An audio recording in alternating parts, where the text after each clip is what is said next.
Hello and welcome, everybody. This is a Spill the Tea in 10 minutes. If you are new around these parts, my name is Devin, and I am the teacher, author, and creator behind La Libre Language Learning. And around these parts, every Wednesday at 4 p.m. EST, I like to answer a question from my audience of other comprehensible input focused teachers like you in 10 minutes. So bring your tea. Boom. Today I've got kombucha because it's technically tea, y'all. So don't even fight me on it. And we're going to answer this question today. Are you ready? I've gotten it in a couple of different ways. What on earth can I do for either makeup work if I'm trying to run a comprehensible input-based classroom, or what can I do for reinforcement at home if I don't see my students a lot in class? Such a good one. Let's get right into it. So first of all, this is a class for you if you are into trying to make your class more proficiency oriented, but you're looking for a way to make it more practical, sustainable, and time efficient.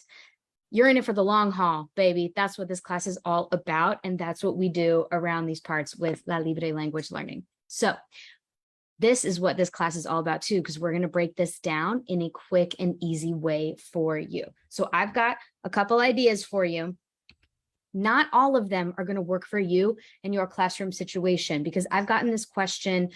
This was previously submitted from audience members, but it was also asked me by a couple different age ranges, from elementary school teachers to high school teachers. So I'm going to give you a range of tips and ideas, and I want you to let me know in the comments below, which level do you teach? Because some of these are going to feel better for you depending on your teaching style, as well as the age ranges that you teach. But before we even get into it, let me just check and make sure that everything's running here. Looks good. All right. Put in the comments as well that you can hear me. That would help me out a lot.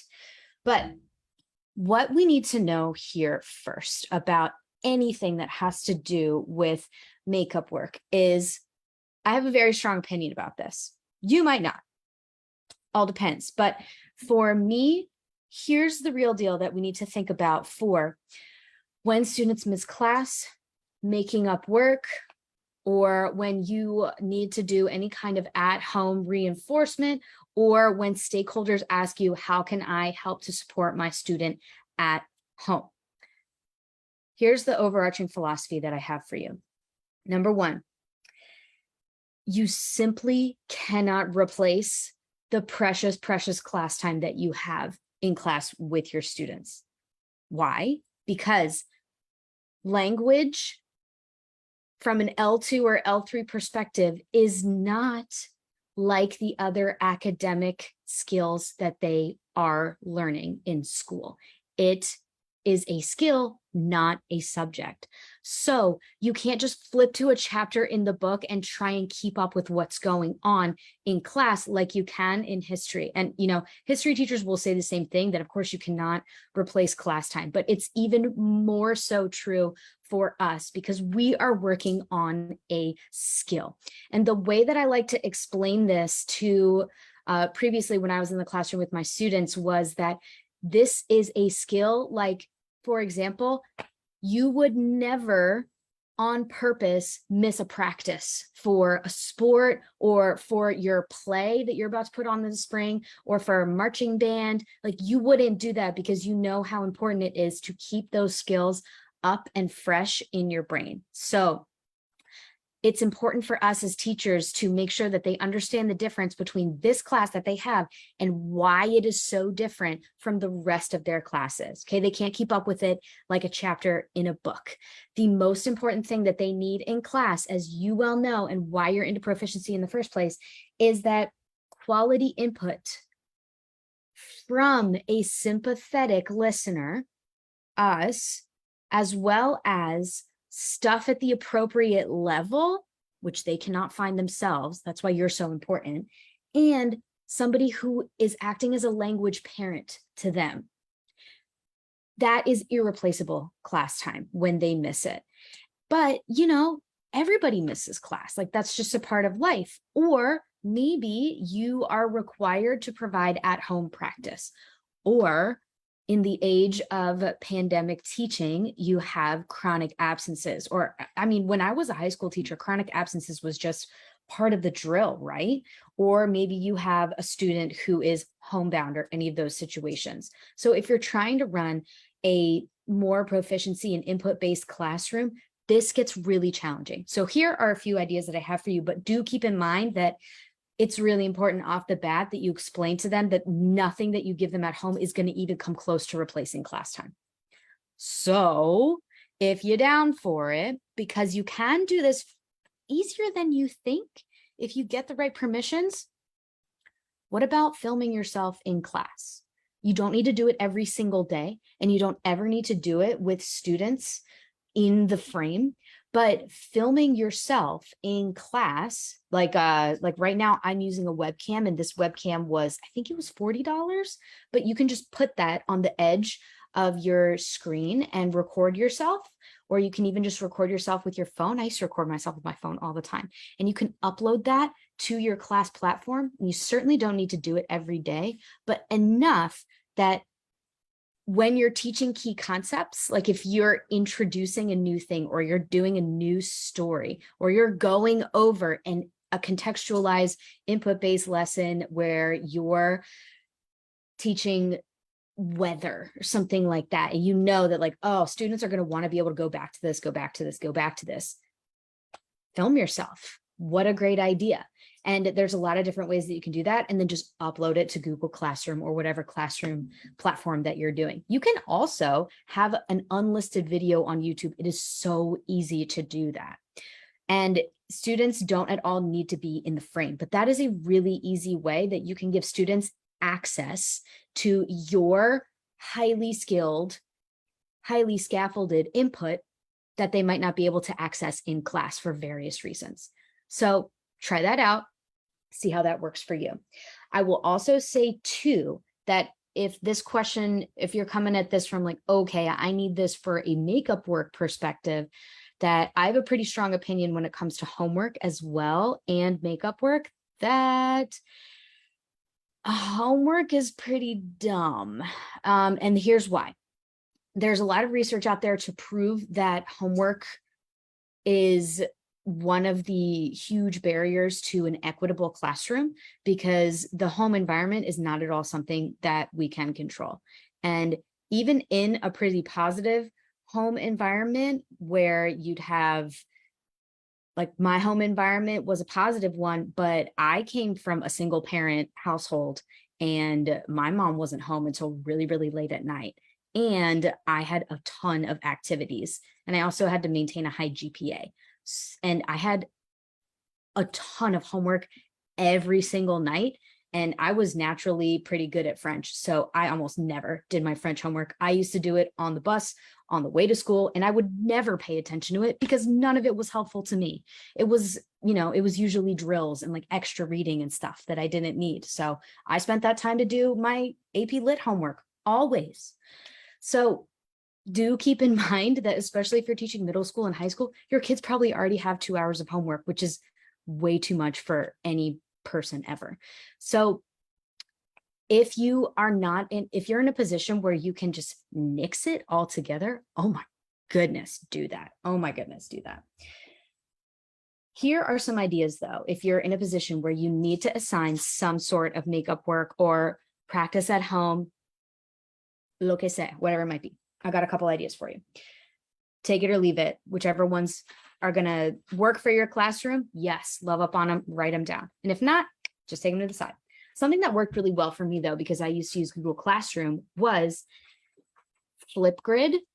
I would make sure that students had access to a Flipgrid platform at home, and that we went over, how to log in, blah, blah, blah, all that good stuff.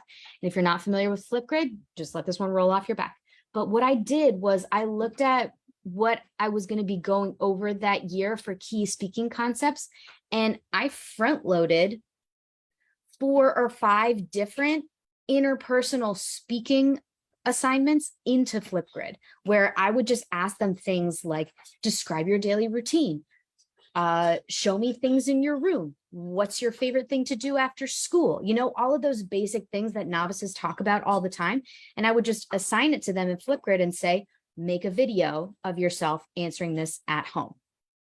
That's a really simple thing that you can ask your students to do at home and give them a little bit of support in order to do that. The next thing I would say is that you can really utilize choice boards to your advantage for this.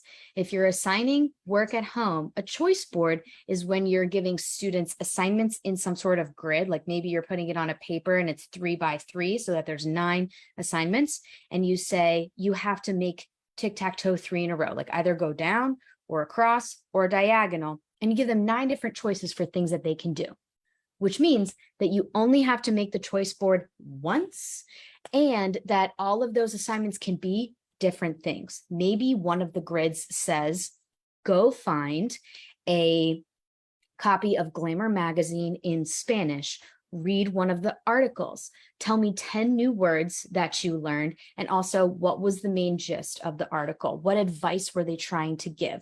Was this article about a fitness regimen? Was it about skincare? You know, was it a romance column? You know, blah, blah, blah. And those can be the types of things that you ask students to do because those are things that they'd probably be able to access or Google at home. The other thing that you can either put on your choice board or make a focus of your makeup work or at-home work, whatever it might be, is any kind of comprehensible input-oriented YouTube channels. I used to utilize this a lot, especially with middle school and high school learners, but honestly, elementary learners can do this too. My kid is 6 and he already knows how to navigate YouTube channels. So I guarantee you that your elementary learners will be very comfortable doing this as well. If you find a couple YouTube channels that you know are really great for language learning and acquisition, like I have a list on a couple of my French products that are specific for French learners that I know are really good, rich input. And you direct students to them and say, hey, here are 6 different YouTube channels that are really, really great. Pick your favorite and watch at least 5 channels from this one creator. So easy. And then what you can ask students to do, that's very little work on you, is ask them to tell you a review of that YouTube channel, specifically referencing things from 5 different videos, because that means that they have to watch 5 different ones, you know, some sort of assignment along those lines. It's very open-ended, but still is making sure that they're listening and doing the work and learning some French or Spanish along the way. The next thing that I would check out is something like an open-ended Netflix-based assignment, because all of your kids have some access to a streaming service, especially even there's a lot of free ones as well, or they could find some of these things online. Ask them to look for in specific genres a couple shows or movies in your target language and ask them to watch them at home. That's a really, really easy thing to do.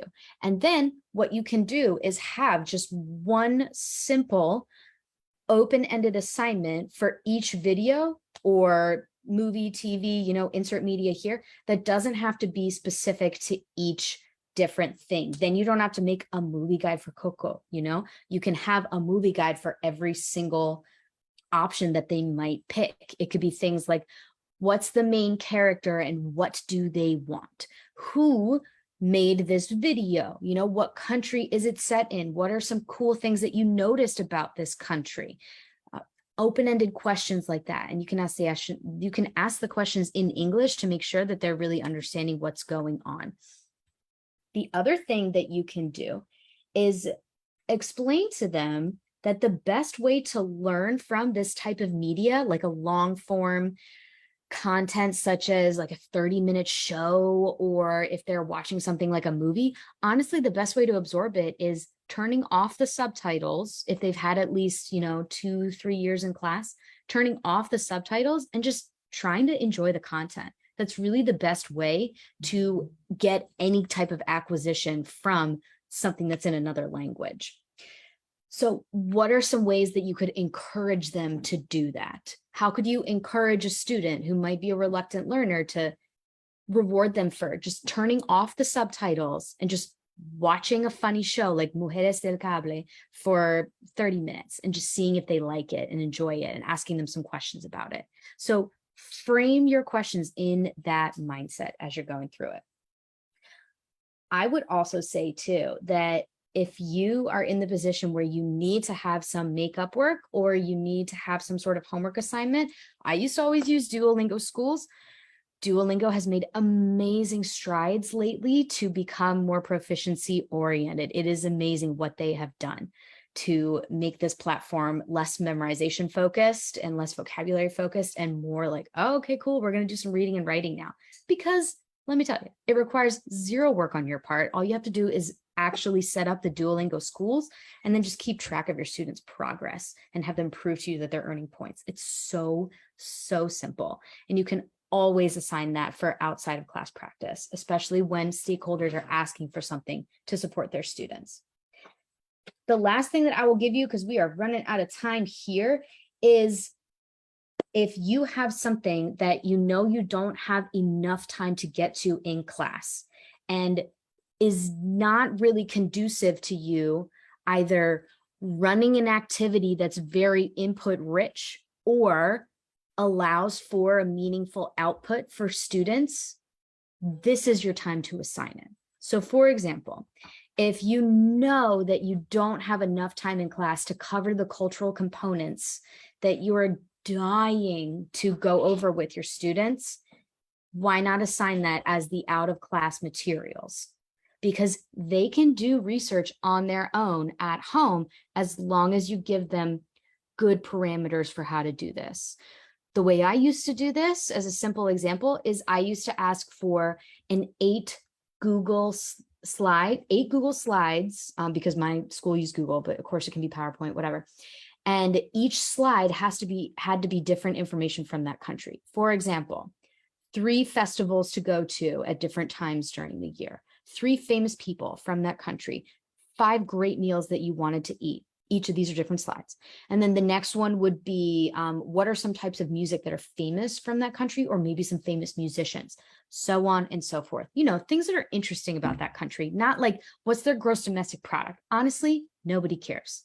So you can make those types of open-ended cultural web quests and research things. You could make those in 20 minutes in a planning period if you leave them rather open-ended, which means that you can use them for a couple different countries, especially with your chronic absentee folks. If you get 5 of them throughout the year, guess what? They're visiting 5 different Francophone countries or Spanish-speaking countries. That's amazing. That is just one example of, okay, I know that I don't have time to do a lot of this in class, and culture is something that we always struggle to get enough of in class as well. And that way, you're letting students explore on their own and figuring out what they like about a country without having to find all of these authentic things for them. You can just let them explore on their own at home and learning a little bit of culture on their own at home. Dang, I have a lot more for you here, but we only got 10 minutes and I'm pretty sure I already went over. So I will tell you here that go ahead and share what are some of your suggestions. What are the things that you do when you know that there's a student who needs some at-home support, or when stakeholders ask you for how they can support their students at home? I will tell you that my top 3 are definitely open-ended cultural research projects that are mostly in English, because I don't want to do a lot of that stuff in class. I want to do input-based activities in class. I also do open-ended speaking and writing prompts that students can do at home, and like either through Flipgrid or assigning some writing prompts at home, that kind of deal.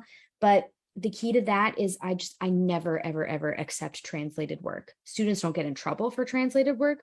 I just don't accept it. I used to say, this is clearly not your work, and I will accept your work when it is yours. So try this again and bring it back to me. That was the language I used to use to handle that problem, because, you know, if they're doing it at home, they're for sure going to use a translator. Don't hate them for it. Don't hate them for it. And the last thing that I will say is that I used to use the language learning or CI oriented YouTube channels quite a lot. And then at the end of the year, I would use open-ended Netflix assignments for extra credit, or if I had a student who missed a test or 2 and I needed to replace a grade, that was something I always relied on. I hope that these suggestions help. And in order to help the community grow further, Put in the comments below, what is something that you know is going to work really well for you, or what's something that you do right now that works really well for you as out of class work, supplementary work, or makeup work or homework assignments. Are you team Duolingo? I know I am. I'm curious to see. Put that in the comments too. And if you love this, let me know and come and join us for the next one. We hang out here every Wednesday at 4 p.m. in this Facebook group right here. You can find all the information you need to join below if you're watching this later. And thank you so much for being here, y'all. It is always a joy to serve you. And I am signing off, and I'll see you next week.